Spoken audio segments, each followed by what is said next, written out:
स्वास्थ्य विभाग ने बिहार मेडिकल इंफ्रास्ट्रक्चर कॉरपोरेशन का गठन किया और इसे अस्पतालों के निर्माण की जवाबदेही दी गई है। विभाग ने प्री फैब्रिकेटेड तकनीक को अपनाने का फैसला लिया, जिससे कम समय में अस्पताल बन सके। 3 बड़ी कंपनियों को ये काम सौंपा गया है: साइनर्जी, साईं बाबा कंपनी दिल्ली और रिवेरी हैदराबाद।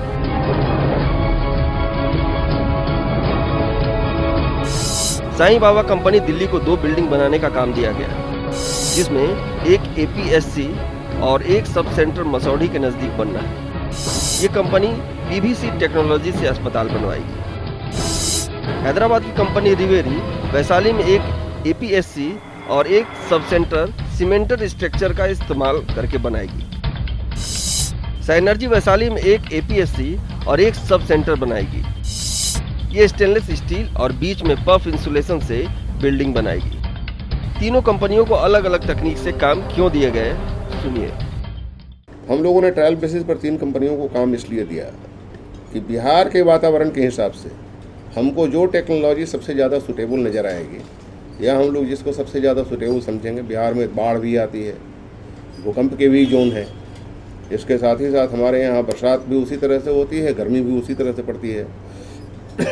तो इस सबको रिसिस्ट करने के लिए जो स्ट्रक्चर सबसे ज़्यादा उपयुक्त होगा उसी टेक्नोलॉजी का हम लोग चुनाव करेंगे। एक तरफ प्री फैब्रिकेटेड अस्पताल बनाए जा रहे हैं, दूसरी तरफ भारतीय ट्रेड यूनियन केंद्र के महासचिव अरुण कुमार मिश्र का कहना है कि सरकार मजदूरों की हकमारी कर रही है।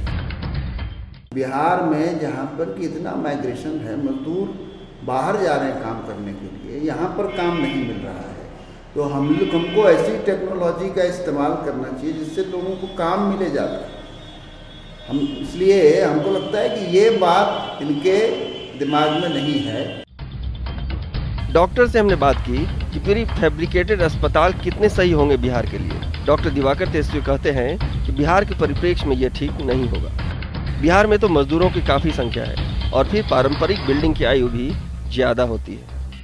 हमारे क्लाइमेट में और हमारे वातावरण में, परिस्थिति में, जो सोशियो इकोनॉमिक परिस्थिति है, उसमें प्री फैब्रिकेटेड कहाँ तक सक्सेसफुल हो पाता है, इस पर सोचने की बात है।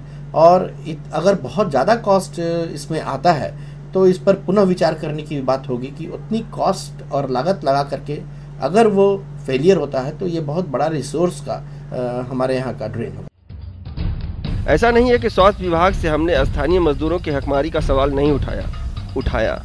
यहाँ वो जवाब भी सुन लीजिए। एक ये बात हो सकती है, आपके कहने से मैं सहमत हूँ, लेकिन इसको एक दूसरी तरह से भी देखा जाए कि सरकार ने लोगों को रोजगार मुहैया कराने के लिए रोजगार संबंधी बहुत सी योजनाएं चला रखी हैं और इसमें मनरेगा के बारे में लोग जानते हैं, जहाँ की एम्प्लॉयमेंट की गारंटी दी जा रही। तो जहाँ एम्प्लॉयमेंट की गारंटी दी जा रही है वहाँ इस बात की तो आशंका करना व्यर्थ है या इसका कोई सेंस नहीं है। क्या सिर्फ इसलिए कि मनरेगा में रोजगार मिल रहे हैं, बाकी क्षेत्रों में रोजगार के अवसरों को खत्म कर दिया जाए? सरकार ने प्री फैब्रिकेटेड बिल्डिंग बनाने का स्टाइल पूरी तरह से अपना लिया तो आने वाले समय में मजदूरों की हकमारी और बढ़ेगी। इसलिए इस पर विचार करना जरूरी है। कैमरामैन सिंधु मनीष के साथ प्रणय प्रियंवत, आर्यन न्यूज, पटना।